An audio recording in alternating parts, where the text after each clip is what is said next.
Maoist ఆయుధ కర్మాగారాన్ని స్వాధీనం చేసుకున్నారట.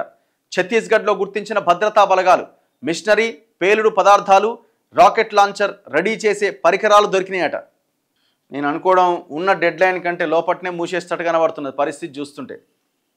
అట్లే కనబడుతున్నది. మార్చి 31 లోపు, ఎందుకంటే ఆ స్థాయిలో ఒక యుద్ధ వాతావరణాన్ని క్రియేట్ చేసి పడేసినారు. ఇప్పుడు వాళ్ళకున్న బలం ఎంత, బలగం ఎంత, ఐడియాలజీ, భావజాలం చాలా గొప్పది, ప్రజల కోసం వాళ్ళు చేసిన త్యాగం చాలా గొప్పది. కానీ వాళ్ళు ఈ రాజ్యం యొక్క తుపాకీ ముందు నిలబడలేకపోతున్నారు. కారణాలు ఏమైనా కావచ్చు. ఎందుకంటే వీళ్ళు హింసని ఇచ్చేస్తున్నప్పుడు, పట్టుకొని కాలుస్తున్నప్పుడు ఇంకా వాళ్ళు ఏం చేయగలుగుతారు పాపం, అంతే కదా. మావోయిస్టులు ఆయుధాలు పట్టి సైద్ధాంతిక యుద్ధం చేయడమే కాదు, ఎస్ఎల్ఆర్ నుంచి రాకెట్ లాంచర్ వరకు ఆయుధాలు వారే స్వయంగా తయారు చేసుకుంటారని భద్రతా బలగాలు గుర్తించాయి. ఛత్తీస్గఢ్ సుక్మా జిల్లా మెట్టగూడ అటవీ ప్రాంతంలో మావోయిస్టుల ఆయుధ తయారీ కేంద్రాన్ని కనుగొన్నాయి.